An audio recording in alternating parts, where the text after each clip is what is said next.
Since 2000, approximately 9 million jobs have been added to the economy each year in Africa, compared to 20 million plus people joining the workforce each year. African markets aren't creating enough jobs for such a fast-growing population, so it'll need to turn to the global economy, particularly digital and remote work. There's an ever-increasing demand for remote work, the opportunity to earn in foreign currency, often for higher-paying employers, and in a global environment where more employers are looking to hire their workforce from abroad, where jobs exist for African talent without the constraints of the domestic markets in question. And the opportunity is related to this huge macro reality, of course. If you've listened to prior episodes this season, you've heard these statistics. They're certainly worth repeating. Africa's population is 1.4 billion people.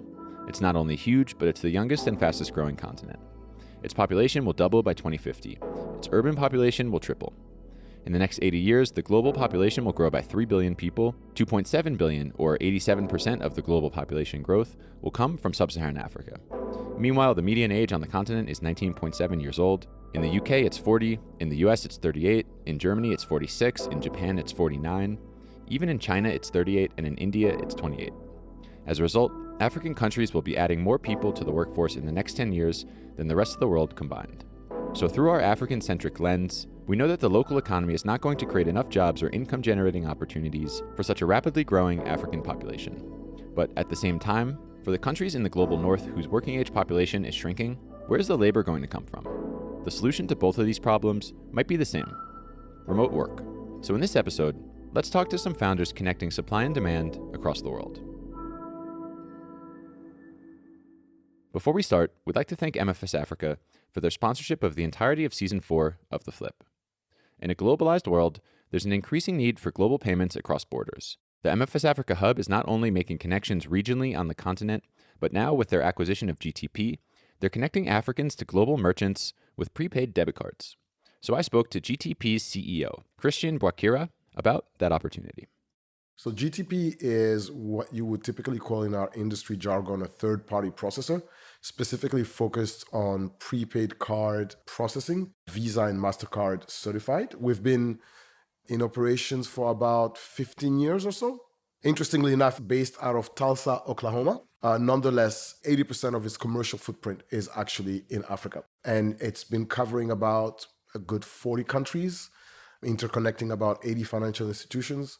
There is strong points of convergence between MFS Africa and GTP, and we've seen tremendous growth. So just to put a little bit of perspective, when you look at the global prepaid market, we are seeing that market based on research move to $6.8 trillion, that is, by 2030.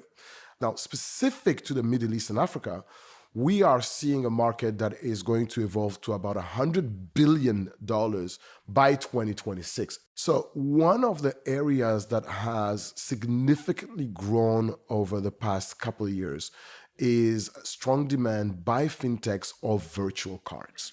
And you're able to do that simply by tokenizing, for example, a card, whereby the user, a mobile phone subscriber, would simply use their mobile wallet to still be able to transact, but now broadening the scope of services that they have access to.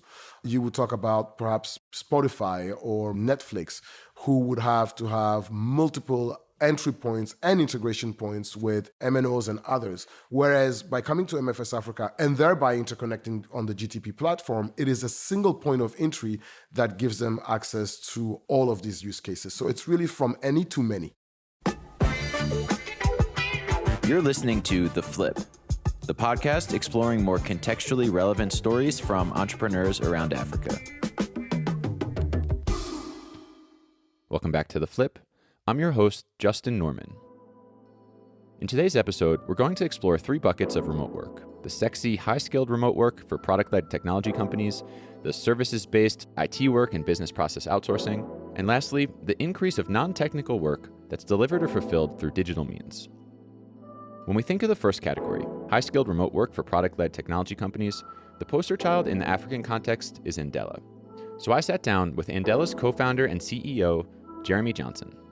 We started in 2014 with the core premise around that brilliance is evenly distributed, opportunity isn't. We had this common passion for how do you both connect people through work, but also bring more people into the world of technology and make it easier to build careers regardless of where someone was from or who their parents were. as well as make it easier for companies thinking about how do you get access to a broader pool of talent to do that without the complexity of international hiring. Andela started with a coding bootcamp in Lagos back in 2014 and ended up with 750 applicants. And we looked around and thought, like, what on earth is going on here? Why are people applying and in these numbers? So we did it again just to see if it was a fluke. And this time we got 2,400 applicants.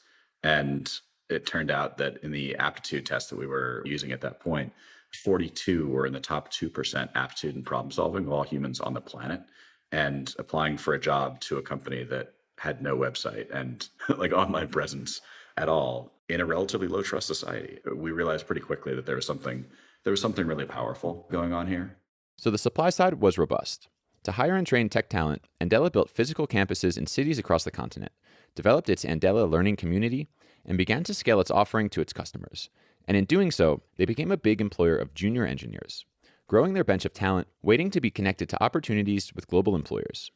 And their pitch to global employers was, there are benefits to hiring more of your workforce overseas.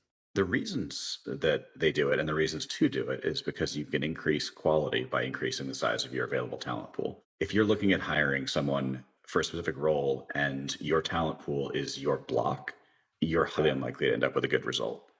But if it's your city, it gets a bit better. If it's your country, a bit better still.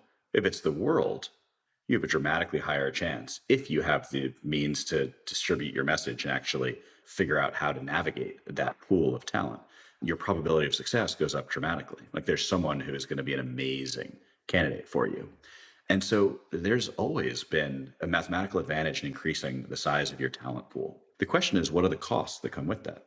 And in 2014, when Andela was starting, despite robust BPO industries and despite a general trend towards remote work and workplace flexibility, the costs were always still pretty high. But COVID, of course, then hugely accelerated these trends. What's happened over the past couple of years is that the world's gotten really comfortable with remote really quickly. So that shift has realigned people's thinking around what are the actual costs of international and of globalizing their workforce. Because if everyone's working remotely already, which was the biggest impediment, single biggest before, all of a sudden the downside becomes much more manageable because the thing that you're most worried about is kind of happening regardless. And as a result of that, you just have a very different point of view from companies around what the risks are for doing remote because we're already doing it. But this raises a question about the role Andela plays in the equation today, as more global employers become comfortable with remote hiring. One thing I think I missed, or at least underestimated at the beginning of this journey, was just how complicated it is to hire internationally and how complicated it is to get jobs internationally. People look at it as like, oh, if someone has the skills, they're automatically going to get the best job possible in the world for them. And that's just not even remotely true. You could be an extraordinarily talented human who has the exact right skill set. And if you don't have exposure to the right people, experience in the right environments, if you don't have part of what the traditional tech world would look at as the obvious markers of quality to de-risk, then you combine that with international and people are really reluctant to hire. While Andela may be democratizing access to opportunity, it still isn't evenly distributed. And so once you realize that that notion of ready-made talent that like people can just go out and hire doesn't actually exist. There are lots of things that make it complicated. How do you figure out payroll? How do you figure out global compliance? How do you figure out the assessment process in a world where you've never heard of the university someone attended or the previous 3 jobs they worked at? There are lots of little components of the hiring process that in totality make international hiring much more complicated. This is where Andela, as a talent network, serves as a trusted filter and resource for those looking to connect to talent across the world.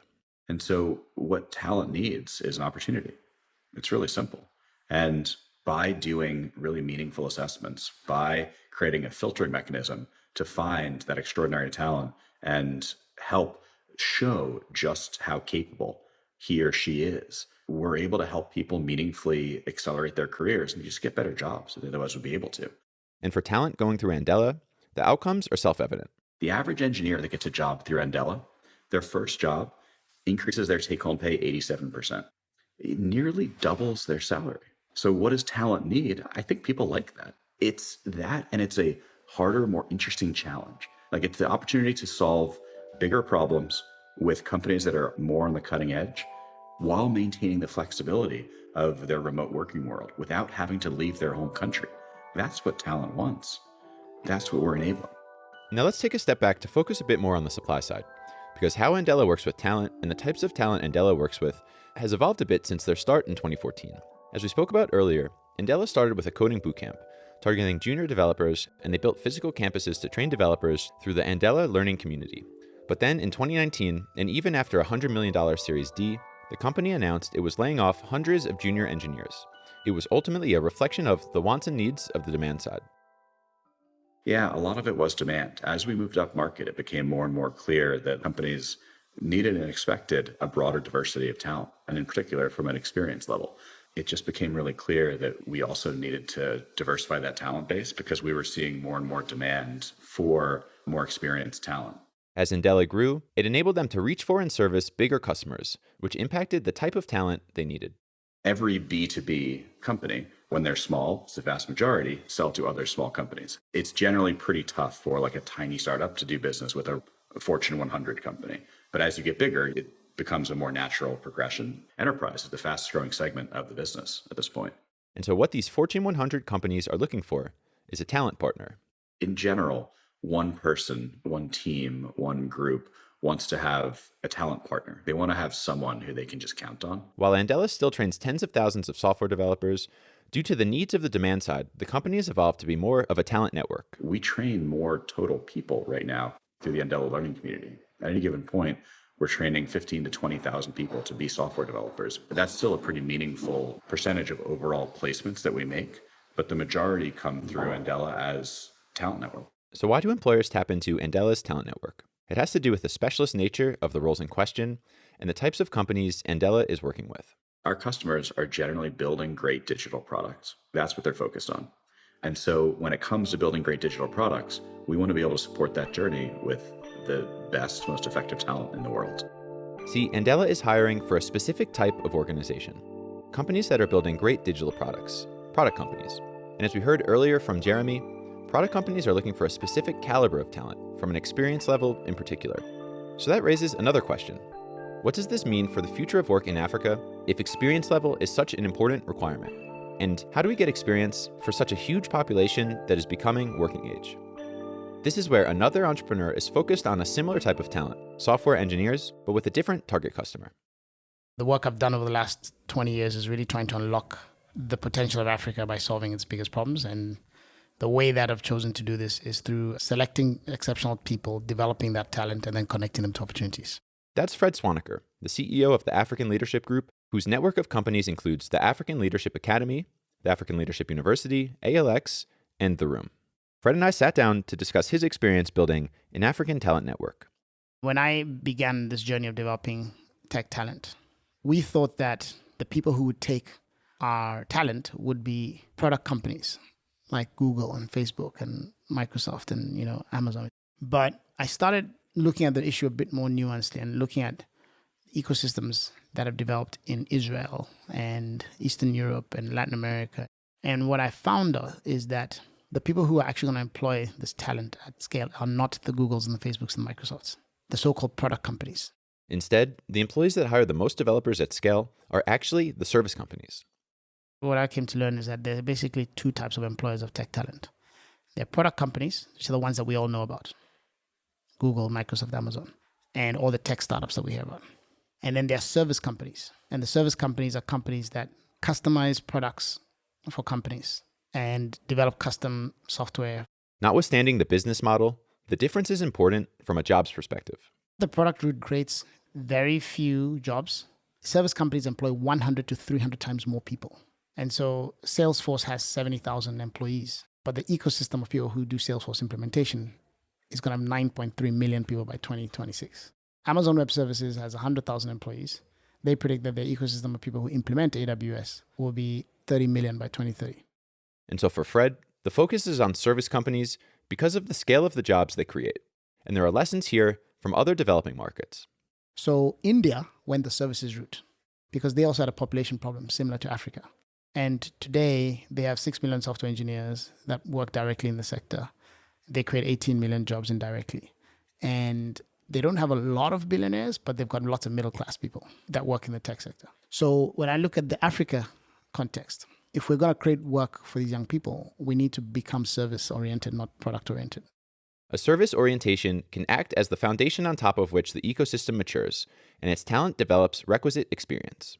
The services companies are also the ones that tend to hire entry-level talent, because the product companies want people with 5 years experience, 10 years experience, with PhDs, deep knowledge. So there's a chicken and egg problem. So people train a lot of young people, and then they go to product companies and they're like, no, I need someone with 10 years experience. And they're like, how am I going to get experience? Perhaps service companies are the answer to the experience question.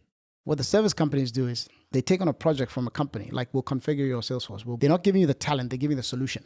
And then that's cloud migration project or Salesforce configuration, or might need only 5 senior people in it, but they'll staff it with 25 people. And on that are lots of juniors who are learning on the job. Essentially, they're apprentices. That's how they go from being a junior developer to a mid-level developer to senior developer. And the client doesn't see their mistakes. The client doesn't see all the learning on the job. They just see the end result. And so that apprenticeship model is the vehicle that we need. Our ambition is to employ several 100,000, maybe even 1 million engineers. And then you go to companies and you don't offer them talent, you offer them a solution. And then under that solution, you hide all the people that you're training. And then they get work experience. And that's how we create jobs in Africa. And when it comes to demand, while the product companies get a lot of hype, and while they create outsized impact on the sectors they touch, particularly relative to their number of employees, in the African context, in an environment of rapid digitization, it's the service companies that are going to play an increasingly important role in moving sectors forward from a technology adoption and digital transformation perspective. The market for services is way bigger than the market for tech products, because the number of people who can hire engineer and actually know what to do with it are very few, because to effectively use an entry-level engineer or even an experienced person, you need a whole management system. To deliver a technology project, you need all these specialized skills. Post-pandemic, every company now has to become digitized, but they have no clue how to do tech. And that's where then there's much more opportunity for work. And this demand and opportunity comes not only from companies across Africa, but outside of it as well. If Africa is going to really grow its economy, one is we have to go into services and not only products, because purchasing power is very low. Don't sell in Africa, sell globally. And that's how we're going to get wealthy. When we come back, we'll move from high-skilled jobs like software engineering to the opportunity in non-tech, but still digitally delivered jobs across the continent. Earlier in the show, we heard from Christian Bwakira, the CEO of GTP, MFS Africa's latest acquisition. GTP and MFS Africa are seeing a meaningful increase in demand for virtual card services across their network and from customers like fintechs. But while fintechs may be the obvious use case for virtual cards, there are indeed many more. For example, we've signed a major strategic partnership with GMUMOA, which is a regional switch central bank mandated in Francophone Africa, headquartered in Senegal. And they have a closed loop or interoperable solution within the region, but that does not allow their consumer base, which covers over 100 banks, to pay for goods, let's say online, or simply do transfers from one institution to another. In today's world, when you do a transfer from one bank to another in the Francophone area, it could take as much as 1 to 5 days. So with this strategic partnership, for example, we are enabling card-to-card transfer. That's one use case. A second one is card-to-bank account transfer and bank account-to-card transfer. But we also understand and appreciate the predominance of cash. And therefore, what we've enabled as well is card to ATM as well. And that goes back on the rails of GTP specifically. And that enables them to have an access to a wider ecosystem because our products are branded Visa and MasterCard specifically. The Andela and African Leadership Group stories of impact and job creation have been meaningful stories for African markets, fulfilling demand for high-skilled technical talent with Africans across the continent, who may not have otherwise had an opportunity to work in these types of roles. But whereas there's an ever-increasing demand for software developers, it's still a pretty hard skill set to develop, and it typically takes a large amount of training and a long time for the developer to be ready for the global organization in question. But there are other job roles that are less technical, for which it is easier and quicker to train talent, but that can nonetheless take advantage of the trends in remote work and internationalizing workforces, jobs that aren't technical, but still use technology to fulfill the work. There's been a lot of attention paid to roles like software engineering. But in some ways, starting with software engineering is probably the hardest place we might start. To become a good software engineer, you have to school and work for probably a year plus before you really get to be truly valuable. That's Paul Breloff, the co-founder and CEO of Shortlist. Shortlist is part executive search firm and part talent technology platform focused on getting young Africans into great jobs across the continent. Through his own experience building Shortlist, Paul is particularly intrigued and excited by the remote work and training opportunities in non-technical roles. What I think we're particularly interested in seeing and helping facilitate is creation of more talent pools around the variety of jobs in the modern economy where you don't need to be physically situated. And that can include things like customer service and data augmentation. And in Shortlist's case, sectors like recruiting. We're even seeing it within recruiting, where we run an executive search business where we're constantly hiring and training young professionals to be sophisticated global recruiters. And there's a worldwide shortage for those right now. We're seeing that in the US, there's a greater demand for recruiters than there are software engineers, according to LinkedIn. And the key thing about a job like a recruiter is that it's comparably easy to train for. And those are jobs that they're not techie exactly, but they can be done from anywhere as long as you've got a computer, LinkedIn, and you know how to email. So here's the opportunity. What we'd like to see is systematic review of the jobs and the job categories that exist in markets with big economies, but perhaps shrinking or flat workforces like the US and the UK, and go through those job types one by one and figure out what would it take to prepare a young African for this job and get them bridged and connected to the employment so that they can actually do this work. And what does that work look like?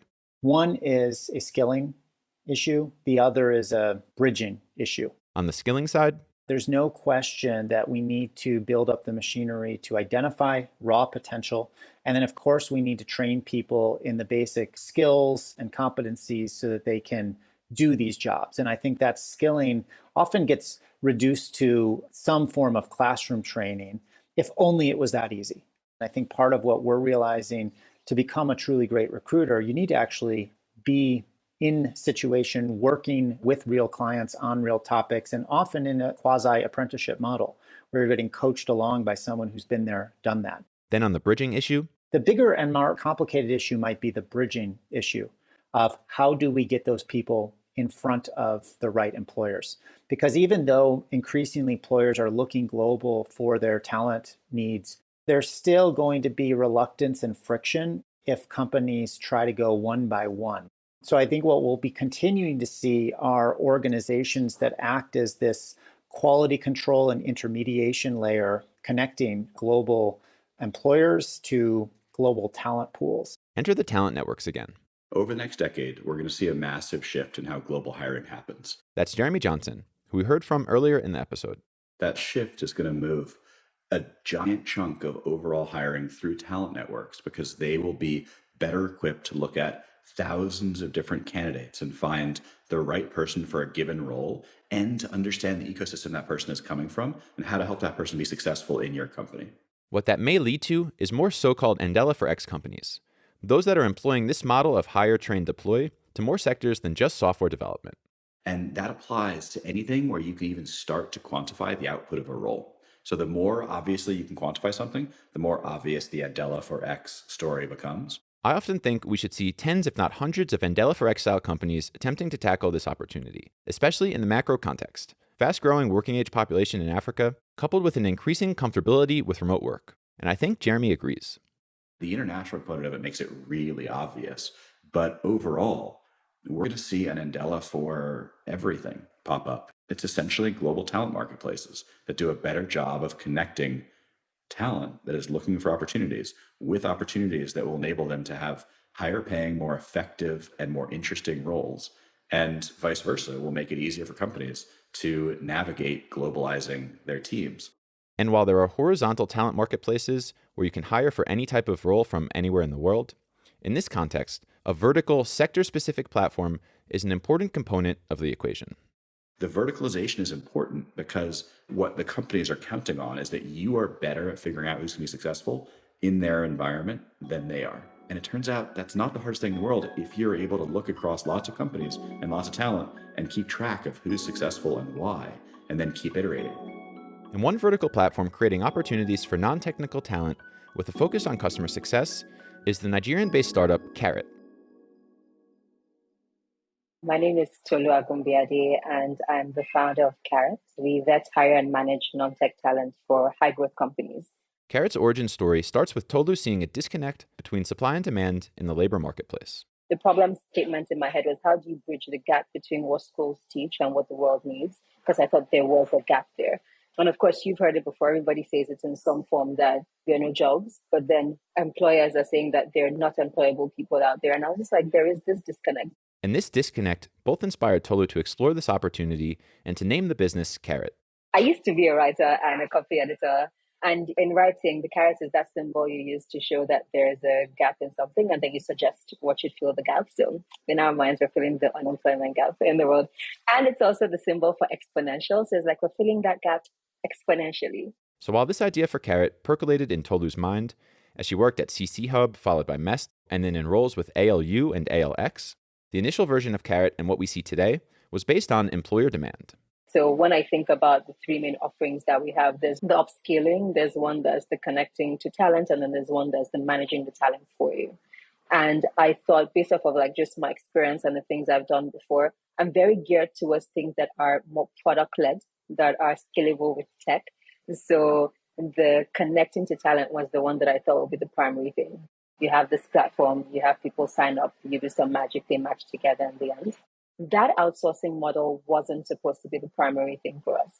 The reason why outsourcing is the main thing is it was the one that was really available immediately. It was the one that had the most demand and the immediate willingness to pay from customers.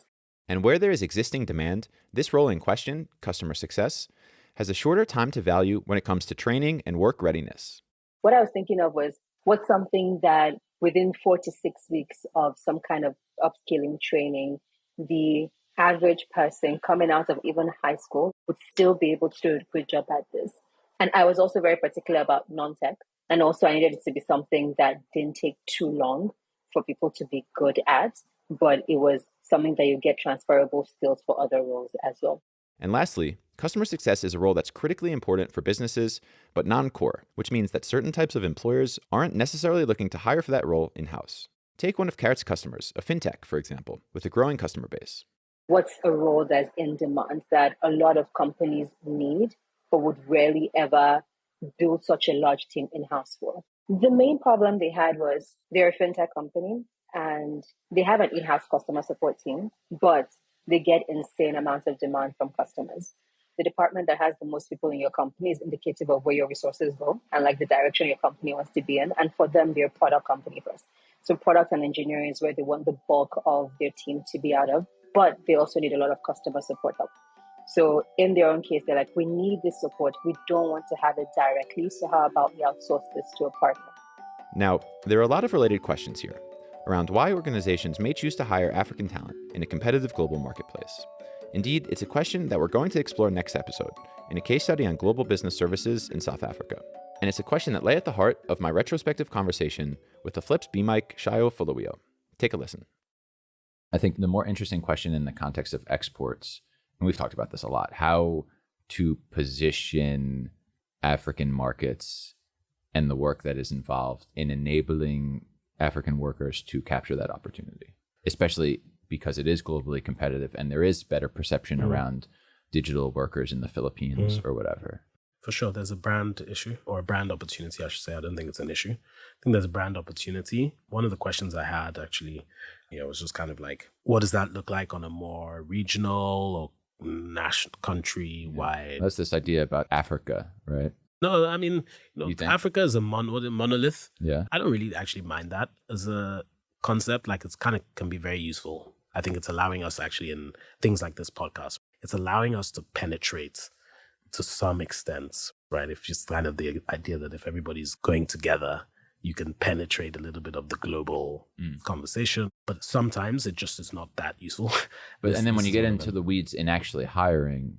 Like this is one of them, right? Like South Africa as a place has very precise things that make it a very good thing for X or Y. Yeah. Ghana has precise things that make it very good for. And also just the infrastructure of paying people and local employment law, blah, blah, exactly, blah, right. You know? So I think it's important to think about that. The powers that should be also thinking about, okay, how do you think about what regions and what countries serve what purpose? So it's like thinking about what are the makeups of the countries and then what particular things might they be good at. You might find that, Nigerians are too aggressive to be doing recruiting calls for poor.